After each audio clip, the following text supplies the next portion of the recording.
Исәнмесез, сез Яңа Гасыр телеканалында сөйләшергә вакыт тапшыруын карыйсыз. Минем исемем Лилия Кадырова. Халкыбызның күңелендә үз урынын алган атаклы Җидегән чишмә җырының көен мәшһүр композитор Сара Садыкова нәкъ менә аңлатып язган. Аны консерваториягә дә ул вакыттагы ректор Нәҗип Җиһанов беренче эксперимент буларак кабул иткән. Чөнки халыкчан тавышларны аңарча консерваториягә алмаганнар. Татар җыр сәнгате өчен искиткеч зур миссия. Легендар Хайдар Бигишевның мирасын пропагандалаучы да ул. Бүген бездә кунакта Татарстанның халык артисты Зөһрә ханым Сәхәбиева Бигичева булачак.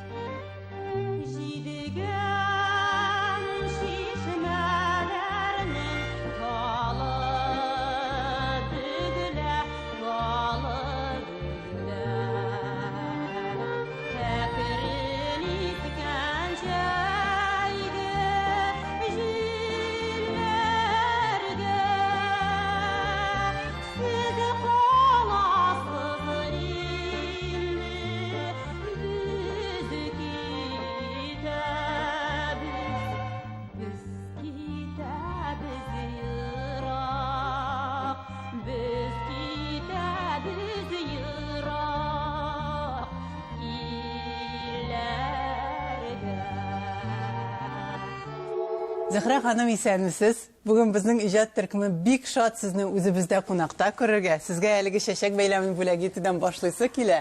Монда урнаштырып торам. Без бик шат бүген сезне күрергә. Ничек сезнең хәлләрегез? Аллага шөкер хәлләрем. Бик зур рәхмәт. Менә шушындый искиткеч матур чәчкәләр белән каршы алуыгыз өчен, чакыруыгыз өчен. Сезнең тапшыруны мин күптән бик кызыксынып тыңлап бара идем. Әле уйламаган идем, әле тиз генә миңа да килергә туры килер дип. Бик зур рәхмәт, Зөһрә, фаҗылы сүзләрегез өчен. Кабатлап әйтәм, инде безнең өчен бик зур дәрәҗә, шәхсән минем үзем өчен дә, чөнки минем сезгә әйткәнем дә бар. Безнең әтинең иң яраткан җырчысы ул Хайдар Бигишев һәм бәләкәйдән безнең өйдә кассеталар, пластиналар, һәр чыккан интервьюлар киселеп сакланып бара иде. Һәм сезнең белән менә бүген интервьюда очрашу, инде кабатлап әйтәм, бик зур куаныч минем шәхсән үзем өчен дә. Зөһрә ханым, сез легендар Илһам Шакировны биргән төбәктән, гомумән Илһам Шакиров сезнең иҗатыгызга бик зур хөрмәт белән караганын без ишетеп беләбез бит инде.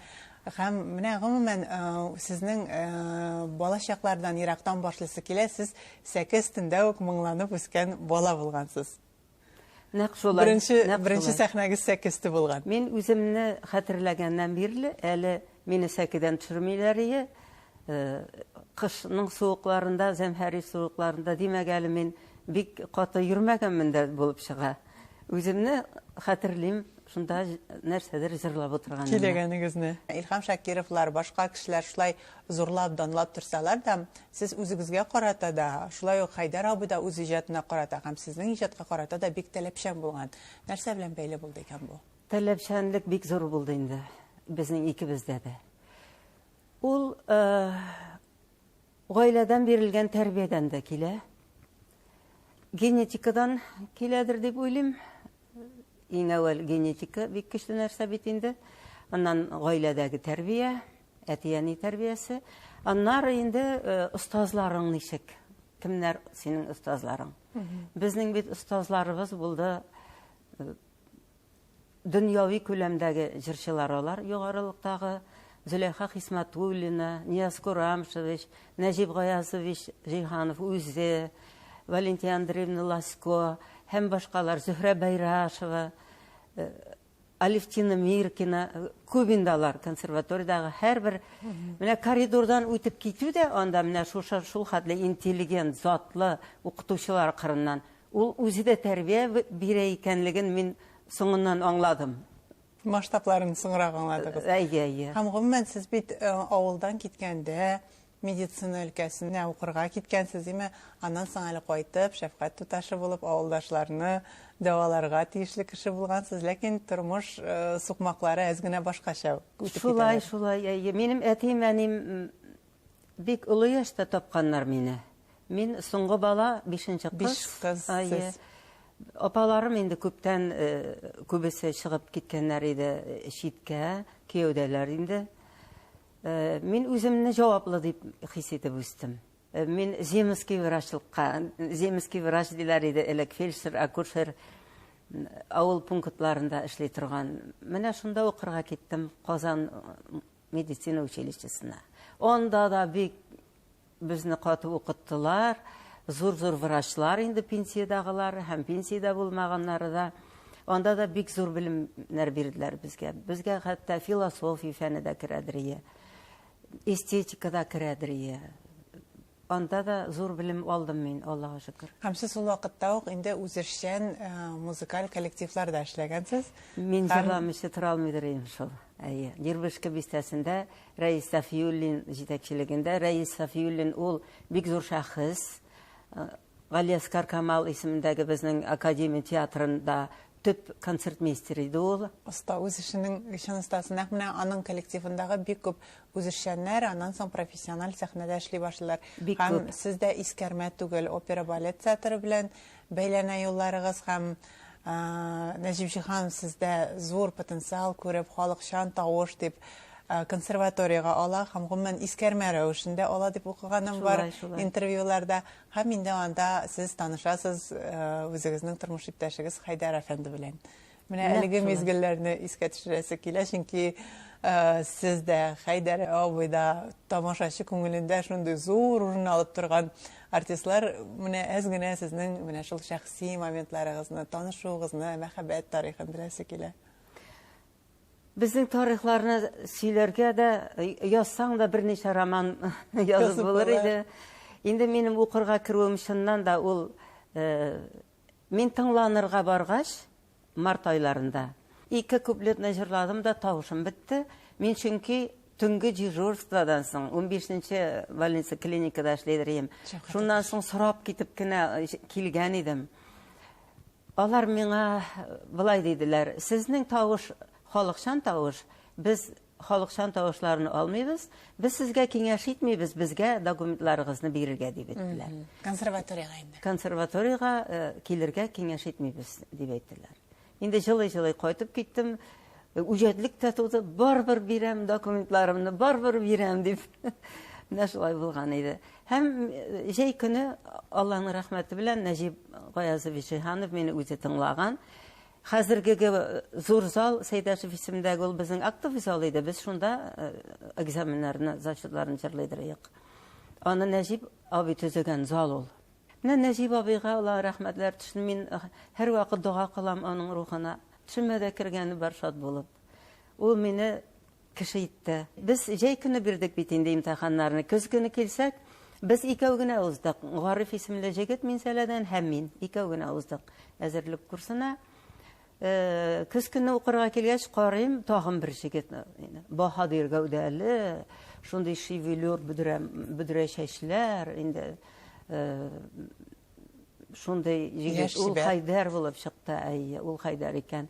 Аны сентябрь алдыннан шул августта гына аерым комиссия җыеп, тыңлап, әле бит Мәскәү бирә урынны.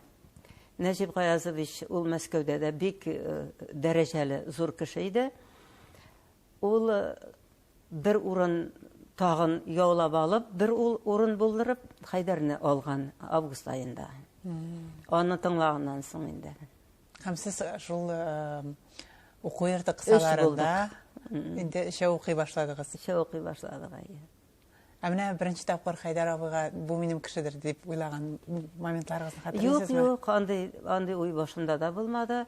Башта дуслык булган. Башта дуслык. Төшләремә кергән көтүп алган яңгыр булып килгән күңелемдәге сулып барган гөлләремә яшәр түле яшәү көче биргән яшәр түле яшәү көче биргән.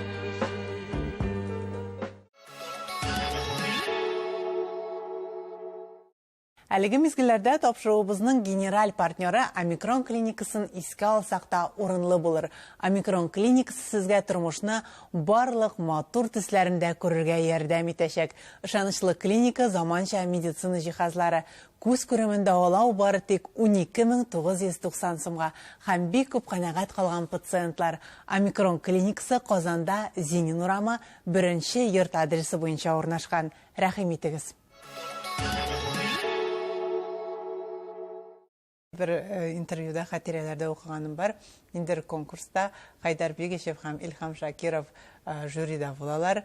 Хайдар Бигешев сезгә әзгенә түбәнрәк баллар куя. Бик яхшы чыгыш ясасагыз да һәм үз тормыш иптәшенә югары балл куеп утыра дип әйтмәсеннәр өчен әзрәк түбән баллар куйдым дип комментарий бирә. Һәм Илхам Шакиров та моның өчен шелтә дә ала. Һәм гомумән сез аннан соң ул конкурсны җиңеп чыгып, җиңүче булып табыласыз һәм машиналы да буласыз, диме? Шулай хәл булды. Менә шул очрак турында сөйләп китсәгез иде. Ул конкурста бик күп төбәкләрдән катнаштылар. Өч буын, олы буын, мин урта буынга кергән идем һәм яшь буын. Илһам абый конкурсның жюри рәисе. Аның кырында Хайдарда утырган инде. Мин аларны күрерлек түгел идем җырлаганда. Ул ачык һавада, җәен 98нче елда булды. Соңыннан Илһам абый сорады. Мин анда салкын шишмәне җырладым. Халык җырларын, киң халык җырларын җырлаган идем. Соңыннан сөйләде, бер кадәр вакыт үткәч Илһам абый, "Карыйм Хайдарга кил сиңа түбән билге куеп утыра. Карыйм, кил сиңа түбән билге куйган. Нишләп алай итеп битереп утырасың? Нишләп төшереп утырасың? Яхшы җырлый бит" дигән инде. Хайдарга, машина алыр өчен үз хатынына зур билгеләр куйган дип әйтерләр дип шулай утырам дигән. Менә шундый хәл булган иде. Аны миңа Илһам абый соңрак кына сөйләде. Һәм менә гомумән Хайдар Бигешев тормышында сез аңлашыла инде. Хайдар Бигешев сезнекендә, сез аныкында зур роль уйнаган кешеләрдер, име? 25 ел бит инде сез иңнегә куеп гомер иткәнсез һәм менә шул матур хисләрне гомер дәвамында саклый алган шундый гаҗәеп пармыны сез үзегез генә түгел, сезне яхшы белгән бик күп кешеләр үзләренең истәлекләрендә сөйлиләр. Гастрольләргә чыгып киткәндә бер-берегезгә хатлар язышкан, язышу турында сөйлиләр. Менә әз генә шул елдагы истәлекләргә әйләнеп кайтыйк әле, Зөһрә ханым. Хайдар Бигешев тормышта нинди кеше иде? Нинди ир иде? Нинди әти иде? Мин үземне, Аллага шөкер, бик бәхетле саныйм. Мин культурабызның, сәнгатебезнең бик үсеш чорына туры килдем. Һәм халыкның бик таләпчән булган чорына туры килдем. Минем хезмәт юлым башланды. Безнең Хайдарның да инде безнең буынның дип әйтәм. Иҗат ягыннан да Аллага шөкер мин чәчкәләргә күмелеп яшәдем. Концерт җырчысы, концертант булып. Хайдар белән без менә ике җырчы, икебез дә сәнгатьнең күпмедер йөген күтәрәбез, үстерергә тырышабыз, үзебездән өлеш кертергә тырышабыз. Хайдарның инде ул гомумән опера театрында бөтен гомере буе төп рольләрне җырлап, драматик тенор бит ул дөньяда да сирәк була. Менә Атыллыны җырлаган өч фамилия билгеле. Испан җырчысы Доминго, Большой театрда җырлаган җырчы Атлантов, ул чит-илеккә китте диделәр аннары. Без инде аны укырга кергәндә беләдек аларны. Өченчесе татар җегете Хайдар Бигешев. Бүтән юк, менә 3 кеше. Менә хәзер мин кызыксынып торам, Италия бит опера бишеге, әйе. Анда да Атыллы бармый. Чөнки Атыллыны җырларлык җырчы юк. Опера театры бит инде җырчылар чакырып җырлата. Димәк, дөньяда да юк дигән сүз. Опера театры Атыллы бармагачтан инде Италиядә. Хайдарның аның бөеклеген әле үзе вафат булгач кына аңлаучылар күп. Әле аның бөеклеге Хайдарның, аның менә бар бит инде бөекләребез белән без халкыбызны күрсәтәбез. Әй. Алар исәнме, түгелме? Менә ул бөекләр халыкка һаман да хезмәттә дигән сүз. Менә Хәйдәр дә шулай. Аның әле Хәйдәрнең бөеклеге тора бара тагында ачыла гына барачак. Аның калдырган мирасының кадерлелеге. Менә минем укыганым бар, Отелло операсын гомумән артист елга 2 тапкыр җырларга тиеш, чөнки бу организм өчен искиткеч зур эш дип әйтәләр бит тәнкыйтьчеләр. Хәйдәр Бигишев аны айга 4 тапкыр башкара торган булган. Атна сайын. Һәм әле партнерлар алышкан очракта бит репетицияләрдә булган. Бездә менә 5 Хәйдәр берәү. Шу 5 хәтта. Бездә менә 5 иде. Һәм менә бу шуның хәтлек күп эшләү сезнең тарафтан да, аның тарафындан да. Сезнең бик еш кына 2 якта гастроль турларында булгансыздыр. Әллә бергә иҗат итәдерегезме? Мин гомумән филармония өчен әзерләнгән җырчы. Хәйдәр зур операция кичергәннән соң мине обком опера театрына күчерде. Чөнки мин опера театрында студент чактык күп җырлыйдыр инде. Айрым яшәү, айрым эшләү бездә әз булмады. Аңа мондый тормышка үзе аңламаган бер ир кеше дә риза булмас иде. Хатыны менә айлар буена чыгып китә. Сольный концертлар бирергә. Аның эше шундый. Аңа театрда тартырга кирәк. Аның үзенең дәген искиткеч катлаулы эше. Хәйдәр белән әлбәттә хатлар алыша идек. Мин язам, фәләненче числода, фәләненче айның фәләненче көнендә, менә шул көннәрдә мин гостиницада булам. Шул гостиницада, кунакханәдә, шул шәһәрдә әйтик, Пермь, башка шәһәр. Шунда шалтыратышырга сүз куешып алдан хат язам. Әле телефоннарда юк бит әле бүтән җирдә дә. Нигә барырга кирәк? Будкага. Или инде люкс номерлар булса, люкс номерда буладыр. Менә шулай итеп, аннан сөйләшеп алабыз, бер-беребезгә хатлар язабыз. Миңа инде өйгә генә язарга кирәк хат. Безнең язган хатларны китапка чыгардылар. Мин аларны бирмәгән идем дә. Хәйдәрнең альбомында накырдылар алар. Аны редактор күреп алды. Ничек инде буларны бирмәскә? Булар бик кирәк әйбер дип. Хәзер укыйлар да шакката бигрәк сез яратышып яшәгәнсез икән. Шулай менә хәтта улым китап чыккач укыганда инде хатларны сөю мәңгелек дип атала ул бит. Анда кара-каршы язган хатлар. Ой, нинди нежность булган сезнең арада. Нинди мәхәббәт булган. Бездә дә ул хәтлек юк бугай дип куйды улым. Менә шундый безнең арада шын мәхәббәт булды. Аллага шөкер.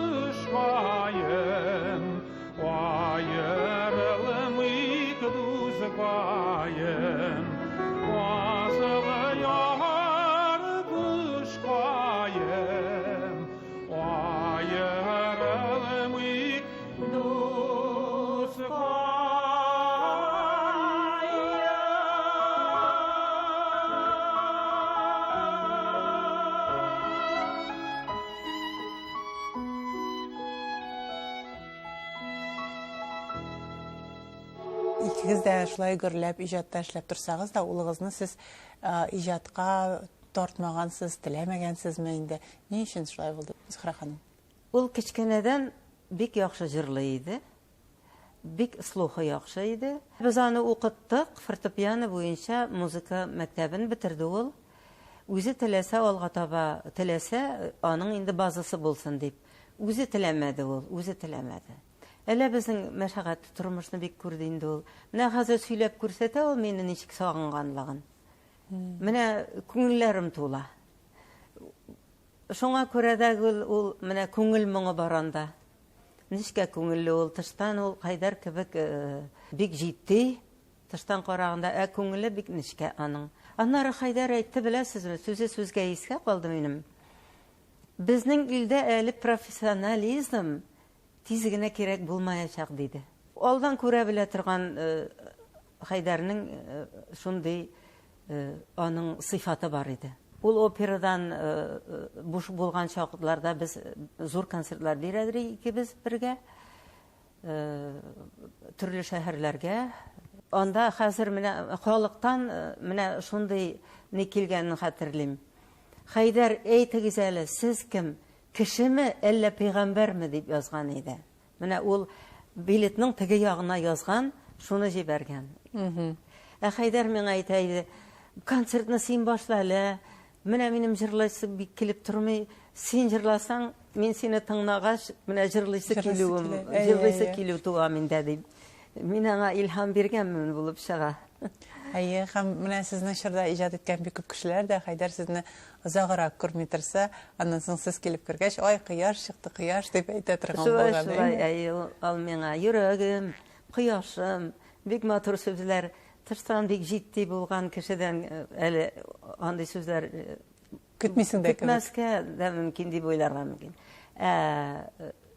Ул шулай бик матур мәхәббәт сүзләре, менә шундый кояшым, йөрәгем, син минем тагын күп бик матур сүзләр әйтеп кенә торадыр ул миңа. Тәмле телле булган. Тәмле телле ул миңа карата. Ул мине берәрсе рәнҗетеп куйса, шуны белсә, ул теге ирләрчә барып сугып кына җавап. Менә шулай гына мөмкин иде ул. Ул ирләрчә әйтә иде мәсьәләләрне. Холкыданык булган сәхнәдәге булмаган. Ул настоящий мужчина диләр бит менә. Шын ир кеше ул, бөтен яктан да шын ир кеше иде. Шулай. Һәм улыгыз да шундый. Улым да шундый, Аллага шөкер, улым да шөкер. Оныгыгыз бар дип беләм мин. Оныгым минем олысы 5нче класста укый, абсолют слухлы. Ул инженерный лицей да укый. Әтисен татарча сөйләштерер өчен мин күп көрәштем, шулай ук. Ул елларда бит татар теле бөтенләй тыелган иде дигәндәй. Чистай урамындагы Агач мәчеттә без аны 3 ел йөреттек мәдрәсәгә. Әле бәләкәй чагында укырга кергәнчә. Күңеленә баладан менә шул дини тәрбиядә булсын. Ислам дини тәгълиматы кирип калсын дип. Rabbim Allah'dır benim, dinim İslam'dır benim, kıblam Ka'be'dir benim, birdir ilahım benim. Мөнәҗәтләрне халыкка җиткерү буенча да бик зур эш башкарган артист бит инде Зөһрәб ханым. Менә шул мөнәҗәтләргә карата булган кызыксыну ничек барлыкка килде? Ул елларда бит әле аның хәтлек актуаль да булмагандыр, бәлки аның хәтлек ирек тә булмагандыр. Аның белән кызыксыну миңа инде үсеп өлгергәч кенә түгел, балачактан кирде.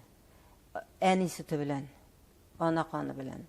Әнием минем бик матур мөнәҗәтләр әйтеп, аның тавышы искиткеч матур иде. Минем тавыш аның янында, юрында дип әйтим миндә. Аныкына җитми. Шул кадәр ул җырлар җырламый иде. Җырлый иде ул бер генә җыр, кар суы дигәнне. Һәм мөнәҗәтләр әйтәдер ишарасында. Һаманда мин мөнәҗәтләрен ташлаганым юк. Аларны өйрәнәм. Мөнәҗәтләрне әйтеп йөрим өйдә дә. Мөнәҗәтләр конкурсларында да катнашам, жюри әгъзасы яки рәисе буларак инде. Менә бит хәзер килеп чыкты безнең менә Марсель Вагизов, Марат Галиев, икәү менә алар бик нык эшлиләр. Гүзәлем, хәзер бик матур. Гүзәлем, Мөнәҗәтләр. Аллага шөкер, менә бит яшьләр иярә бит. Бәлки безне дә тыңлаганнардыр алар. Әлбәттә, һичшиксез. Сәйдә шулай мөнәҗәтләрне. Сәйдә бәләкәйдән үк инде ул бәләкәй генә кыз иде. Мен Екатеринбургта чакта икәү мөнәҗәт әйткән идек бергәләп. Алар аннан кайтты бит, әйме? Алар аннары кайтты. Ул вакытта әле алар анда иде. Минем гастрольләрем иде ул Екатеринбург якларында. Менә яшьрәк вакытта гастрольләрдә күп йөргәнсез бит инде, гастроль бит әле ул юл дигән сүз, ә сезнең заманда әле ул тагын да авыррак юллар булган бит инде. Хәзер безнең юллар берни түгел, сез үткән юллар белән чагыштырганда. Һәм шундый гастрольләрдә сез ике тапкыр авариягә эләгәсез, һәм аның йогынтысы дип әйтик инде, нәкъ менә Хайдар абый киткәч килеп чыга, һәм Хайдар абый киткәннән соң сез бик нык авырып китәсез. Һәм менә бәлки югалтуларсыз булмый бит инде тормыш, бәлки кем өчендер өмет булыр. Ничек менә шул авыруны җиңеп чыктыгыз? Ничек менә бу депрессиядан арына алдыгыз? Чөнки гомер буе бергә иҗатта, тормышта бергә булган кешене югалту ул бит инде бик зур трагедия булгандыр сезнең өчен. Үзе кичергән кеше генә аңлый инде моны. Аны әйтеп аңлатып та бетереп булмый. Минем үземнең җаным китте анда Хайдар белән бергә. Ичке дөньям, бөтен дөньям. Мин робот кебек кенә йөргән кебек идем. Шундый хәлдә булдым. Яшен суккан кебек буладыр дип әйтер идем, белмим, ансын тоеп караганым юк.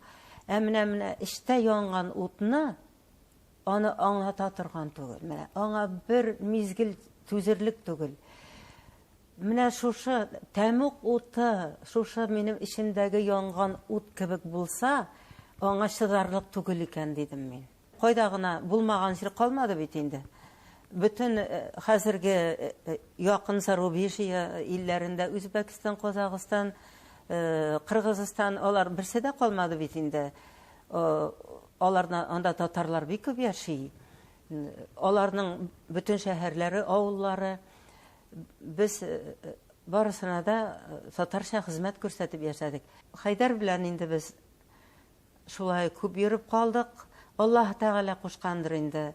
Хайдар белән безнең шундый теләк бар иде. Менә үзебезнең Татарстанда иң кичкенә 14, мин үзем 14 иле авылда үстем. 14-15 иле авыл булса да, түләүсез концерт биреп чыгарга иде безнең ниятебез. Шундый без изге ниятебез бар иде. Без аны инде үтәгәндә булыр идек. Хайдар мәңгелеккә шулай кисәк күчеп китмәгән булса. Аннары инде менә шул 3 елга йыгылдым. Бик күп кешегә килә андый хәсрәт. Аны кичерергә кирәклеген беләм бит. Мин аның ансын намазлар укып, намазларымда елап, Аллаһтан аның өчен җәннәт сорап, шулай намазларында да мин ятып кына укый ала идем. Депрессиядан шул юл белән чыгып була фақат. Аллаһка инанып, тәкъдиргә ышанып. Мине тикшергәндә мин бит вертикаль хәлдә тора алмыйм, басып. Башым баш белән. Әнә шул аварияларның нәтиҗәсе булып килеп чыккан инде менә шушы хәл минем баш белән. Энцефалопатия, бик зур стадияда церебральная астения. Минем кан әйләнеше башта бик нык үзгәргән. Менә шулай диделәр. Сез травма кичергәнсез диделәр алар. Мен әйтәм, сез нинди травма турында әйтәсез? Менә бу эмоциональ, психик яктанмы? Эмоциональ Хайдарны югалтуны әйтәсез. Юк, сез ди травма кичергәнсез башыгызда, сезнең ди кан әйләнешегездә күренә, кан тамырларыгызда үзгәрешләр бар дип әйттеләр инде. Менә шул йыккан инде мине тагында. Килеп чыккан инде. Мин аны былай күтәргәнмен. İcad dərti bilən ötüb getken. İcad dərti. İcad bit ol bik zor küş birə kişigə. İcad. Ondan soň ikimiz de tigiz, Allah'a şükür. Gaýla bizning için nıqlı tıl idi. Tılыбыз idi ol bizning. Ir kişigə gümümən tılı nıq bolu kirek. Tılı nıq bulsa, hatıны аны аңлый торган bulsa, аны ярata торган, аңа her vaqt мәхәббәте күренеп тора торган булса, иренә карата, ул аны тоя торган булса, тәрбияләсәң аны, хатын-кыз тәрбиясе аңа күрсәтеп тулысынча. Ир кеше ул таулар җимерә, таулар күчерә. Ул хатыны өчен, гаиләсе өчен ул бөтен нәрсәне эшли. Әмма Хайдар инде ул аның бик нык иҗатка бирелгән кеше, аны сакларга да кирәк иде. Аңа шартларны бик яхшы итеп тудырырга кирәк иде һәм мин үз җилкәмә ала идем инде тормыш алып бару мәшәкатьләрен. Аны мәшәкатьләмәскә тырыша идем. Сез гомумән кияүгә чыкканда белгәнсез бит инде сәламәтлеге белән проблемалар барлыгын, белеп чыккансыз, яратып чыккансыз һәм хәтта үзегезнең якыннарыгызга да андый проблемалар барлыгын гомумән әйтмәгәнсез. Әйтмәдем, әтиемә дә, әниемә дә әйтмәдем. Хайдар мине сорарга кайткач, аның кан басымы күтәрелү, кризлары булуын әйтмәдем. Әле бит диагнозны белмибез, диагнозны эзлиләр Казан врачлары. Аны төп диагнозны аңлау Мәскәүдә генә булды. Мәскәүгә эләгүләр бик авыр булды әле. Хайдар үзе әйтмәскә куша, сырхау дип уйламасыннар мине ди. Горур. Сырхау дип уйламасыннар, әйтмә бер кемгә дә ди. Менә үзем тырышам, клиникаларга салам. 15нче больниста безнең Щербатинка бар иде, кардиолог бик зур. Ул да беләлмәде. Менә юношеский возраст, тегеләй булай диләр, тынычландыра торган дарулар бирәләр. Бөтенесен эшлим. Гидовка да салдым. Гидов бит инде врачлар килеп укый торган җир. Ахыр чиктә инде Хайдарның хәле авырая баргач, мен укытучыларыбызга әйттем. Булай булмый инде дип. Хайдарның аның кан басымын армияга киткәндә үлчәгәннәр кат-кат. Югарырак булган тиешледән. Әйе, шулай үлчәгәннәр, кат-кат үлчәгәннәр югарырак иде. Алдылар бит диде. Әйе, алулары аның өчен кыйммәт булган. Бәлки аны шул вакыт клиникаларга салып тикшергән булсалар, аның бир өсте бизе дә ул шеш күптәннән үсеп килгән инде. Күптәннән, аның яшь вакытыннан ук. Мин хирургтан сорадым. Ул әйтте, зур лимон хәтле диде, шеш. Ул шеш бит шулай ук адреналин үлеп чыгара. Кечкенә генә бир өсте бизе генә түгел, монда хәзер огромный булган бит инде бу бир өсте бизе шеш белән. Ул бик күп мәртәбәләр үлемнән калды инде, бик күп мәртәбәләр. Аның өчен мин дир калтырап яшәдем. Шуның өстенә инде зур иҗатта алып барган. Никадәр күп эшләгән. Әле операциядән соң хирург әйтте, мин бит инде сорыйманнан, аңа нәрсәләр ярый, нәрсәләр ярамый, нәрсәләр ашарга ярый, нәрсәләр ярамый, бөтенесен белештем, кайтып китер алдыннан. Күгәргән кадак та ашарга ярый ди. Мин татарча әйтәм, мин ул русча сөйли. Күгәргән кадак ашаса да ярый ди ашау ягыннан, әмма бер нинди физик һәм эмоциональ нагрузка булырга тиеш түгел ди. Сакланырга физик нагрузкадан һәм эмоциональ нагрузкадан. Хайдарның эшендә икесе дә артып киткән. Артып киткән икесе дә. Хайдарны җырлатмыйча торып булмыйдыр, ул җырламаса, аның өчен ул яшәү булмас иде. Ул үләргә дә риза иде, менә җырласын гына. Һәм хәтта гомеренең соңгы көнендә дә җырлап чыккан дип Соңгы сөйлиләр. көнендә дә ул менә Радамыс партиясын, шулай ук Италия телендә партиясын концертмейстер белән башкарып чыкты көндез. Инде ул куйларга тиеш иде. Куйларга инде әзер иде. Менә шул соңгы әзерлекләр бара иде. Аны менә ул партия инде Хайдарның кең күкрәгендә китеп барды. Тагын яшәгән булса әле, тагын да күбрәк яшь. Әлбәттә шулай. Аның мәңгәрләгән әсәрләре язылмыйча калды. Әле күпме партиялар җырламыйча калды. Җырлаган кадәресе аның менә опера өлкәсендә. Ул бит бүтән җыр сәнгатының, вокал сәнгатының бүтән ягын кулашлап эшләде бит ул. Опера сәнгате иң югары кимәлдә, иң югары планкада. Опера сәнгате, татар халык җырлары. Татар халык җырларына шул хәтле, менә яшь баланы тоткан шикелле, сак карыйдыр ул. Аларны арттырмаска да, киметмәскә дә, җиренә җиткерергә һәм җан моңы белән җырлау. Аннан соң романслар өлкәсе, ул үзе бер өлкә. Аны теләсә кем башкара алмый, анда бик нык нечкә аңлау. авторның не әйтергә теләгәнен тавыш белән әйтеп бирә белү. Аннан җыр өлкәсе, эстрада дип әйтик ул замандагы. Ул эстрада сәхнә дигән сүз инде ул. Аңа җырлар ияләр, Хәйдәр син генә башкара аласың, менә. Сиңа гына дип яздым. Менә диапазон зур, синеке генә башкар инде дип.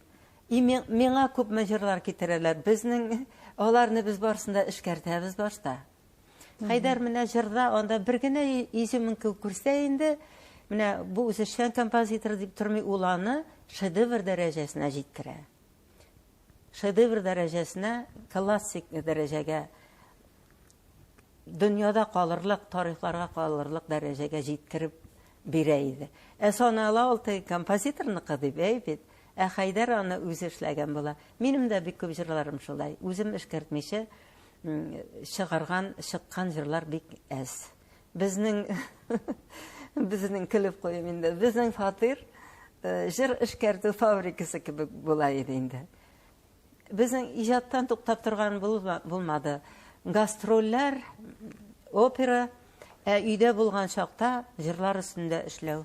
Мин театрда эшләгәндә шуны белдем. Концерт җырчысы әле 2 көн рәттән җырласа, 3нче көнен ял итәргә тиеш икән. Әйе, анда шулай бирәләр иде. Алайда без инде концертлар күбрәк булсын дип, ул ялны алмаска тырышадыр. Саклаганбыз инде үзебезне. Җырлау бәхет булган инде. Җырлау бәхет иде безнең өчен. Без бит акчаны уйламадык. Без бит сәнгатькә үзебездән дә өлеш кертик дип уйладык. Менә сезнең үзегезнең җырларыгыз бихисап күп халык күңелендә яшәгән. Ләкин бәлки мин ялгышамдыр да, җидегән чишмә арада иң булган кебек. Ничек әлеге җыр туды? Әз генә тарихка кайтып шуны сөйләсәгез иде. Чөнки мин аны Аллаһ Тәгаләдән сорап алдым. Ул җырны. Әйе. Менә нәкъ менә сорап. Авылга кайткач, чишмәгә суларга барып, көянтә җиләгемне асып, ур менәсең инде, тау менәсең менгәндә, шул тауларны менгәндә сулы чиләкләремне, көянтәмне күтәреп сорый идем Аллаһтан. Эй Раббым Аллаһ, миңа үземә бер үземнеке генә булып торган бер җыр бирсәң дип сорыйдырым. Минем өчен, минем тавышым өчен, менә минем үземнеке була торган бер җыр бирсәң дип сорыйдырым. Аллаһ бирде аны миңа. Күп тә узмады, Сарапа мине өенә чакырды, шушы җидегән чишмәне йөрәтергә. Менә Гомәр белән дә киңәштек, менә шулай үземдә уйладым, синең тавышыңны күздә тоттым. Гомәр дә бик сөенде, сиңа бирергә теләге зур иде. Менә икебез дә менә шушыны өйрәник. Ой, каушап калдым мин анда. Бу 76нчы ел иде. Мин әле консерваторияны бетермәгән идем.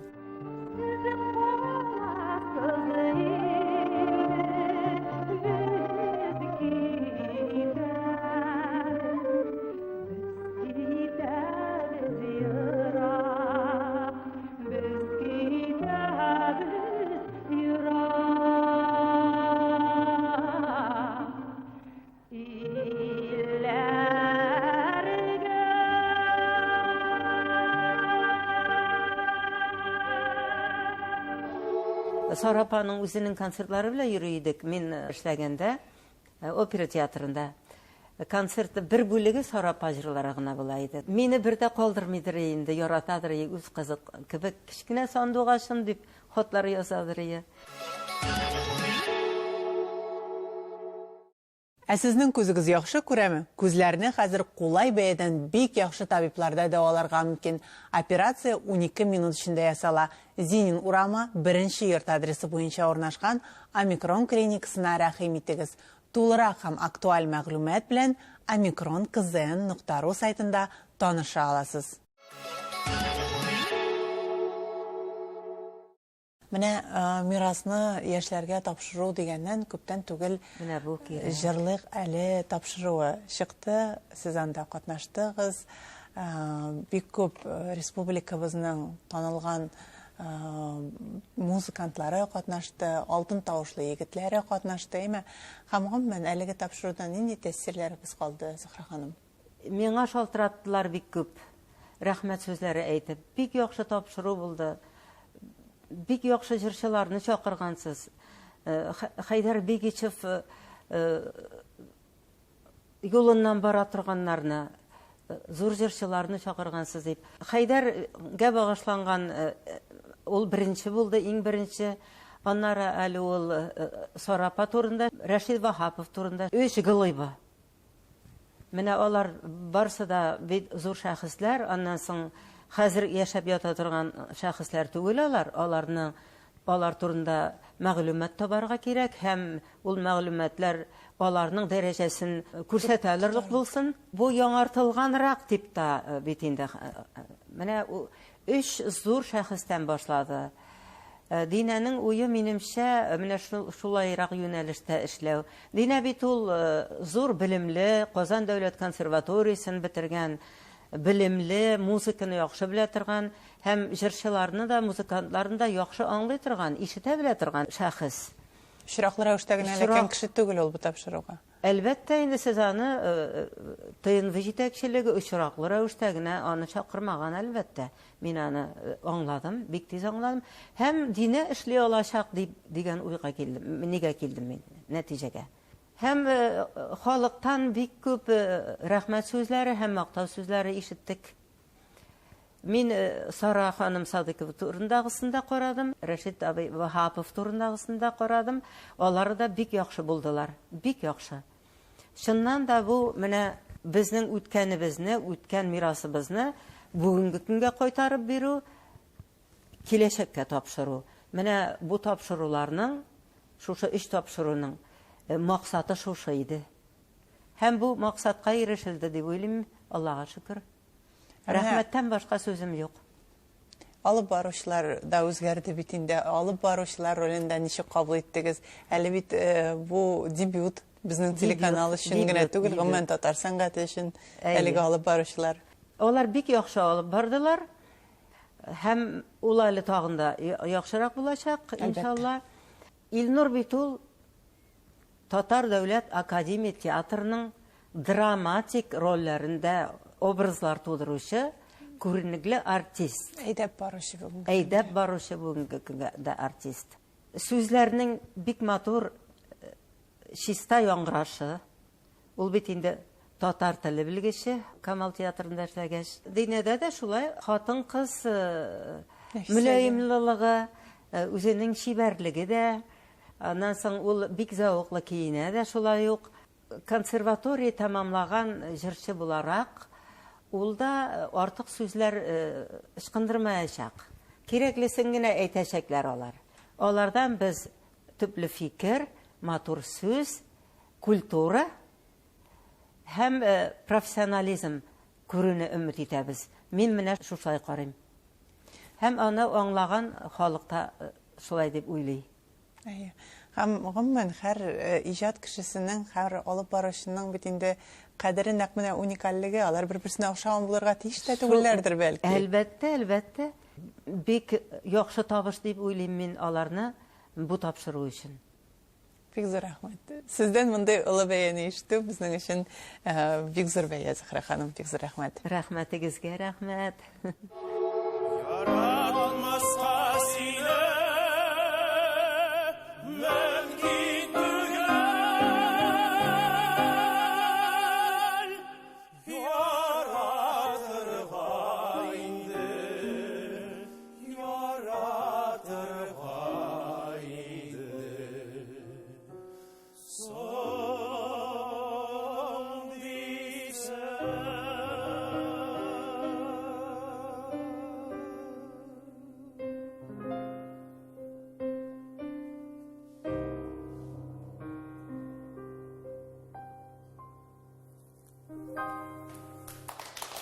Менә бүген инде нәтиҗәләр дә бардыр инде, тормыш юлы шундый матур, сикәлтәле моментлары да бик күп булган бит инде, аның Бик күп булды инде булмыйча. Югалтулары да бик күп булган. Әле монда яңгырамаган югалтулары да бик күп булган. Ләкин табышлары да бик күп булган. Сез бик бәхетле артист булгансыз, бәхетле хатын, бәхетле әни булгансыз. Менә бүген инде сез ниләр уйлап яшисез, нәрсәләр турында хыялланып яшисез? Бүген үзегезнең халәтегездән канәгатьмисез? Мин һаман үземнең алдыма бурыч куя торган кеше. Мин үземә тынычлык бирми торган кеше.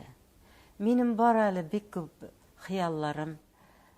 Әгәр Аллаһ Тәгалә насип итсә, тормышка ашырып булса, минем әле сәхнәдән китәсем килми. Мин халыкка кирәк булсамыйм дип телим. Шундый теләк минем күңелемдә яши. Мин һаман өйрәнәм. Менә бу елларында вакытым бушка узмасын дип, ковид вакытларында бит инде бик чыгып йөреп тә булмады. Бик теләгем бар иде Коръәнне оригиналдан өйрәнү. Мин аны күреп үстем әти-әнидән.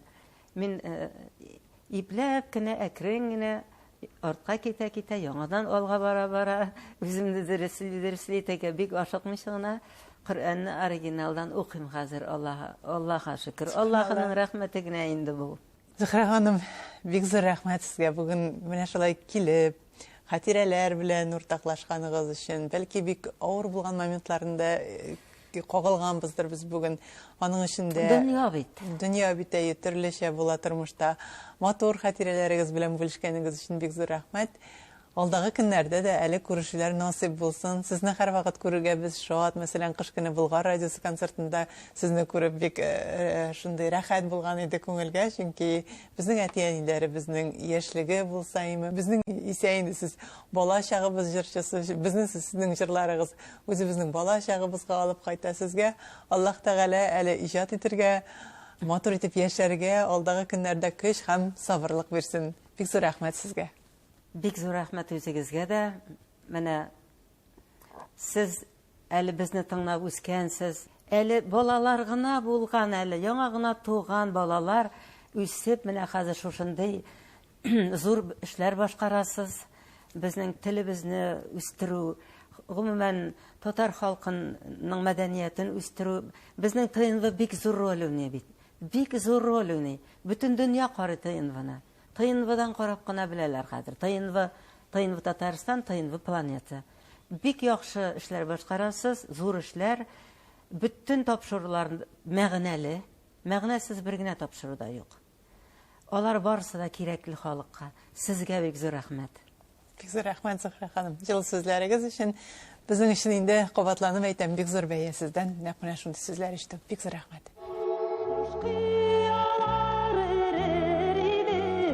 Кыялар эрер иде, минем сөюмә табылса.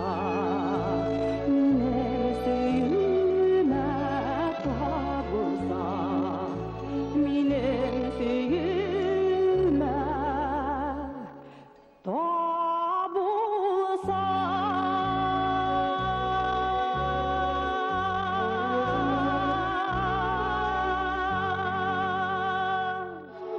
Сез Яңа гасыр телеканалында сөйләшергә вакыт тапшыруын карадыгыз, ә безнең иҗат төркеме сезгә игътибарыгыз өчен тирән рәхмәтен белдереп, бер атнага сау буллашып тора.